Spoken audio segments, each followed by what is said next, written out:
Krimi në vend merr përmasa të frikshme. 3 pjesëtarë dhe një familje në Lezhë u ekzekutuar me armë zjarri në oborin e shtëpisë së tyre, rreth orës 21 të së hënës.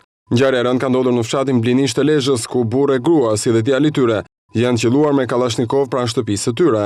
Sipas policisë, viktimat janë Rok, Mira dhe Fation Shtjefni, përkatësisht 52, 50 dhe 24 vjeç. Ata janë gjetur të vrarë në oborin e banesës së tyre dhe mësohet se janë ekzekutuar pas një debati me një fqinjin e tyre, por të cilin policia e Lezhës thotë se e ka identifikuar. Ai është 47 vjeçari Kastriot Zhupa, i cili mendohet se ka qenë në gjendje të dehur në momentin që ka kryer krimin, teksa policia e ka shpallur në kërkim. Drejtori i policisë së Lezhës tha se ngjarja ndodhi pas një konflikti të çastit, ndërsa pak orë më parë, gjatë pasdites, një tjetër ngjarje e rëndë u regjistrua në Divjak, ku një i ri 30 vjeçar u vra me armë zjarri në qendër të qytetit. Sipas informacioneve policore, viktima u identifikua si shtetasi Fatos Bello, i cili vdiq në vend nga plagët e marra. Autoritetet lokale njoftuan se uniformat blu nga dëshmitë e para të mbledhura në vendin e ngjarjes arritën të identifikonin autorin e krimit. Ai është shtetasi Shaban Leshi, 50 vjeç, që sipas hetimeve paraprake të agjentëve të antikrimit dyshohet ta ketë vrarë Bellon për motive të dobta. Një operacion policor u organizua për kapjen e tij.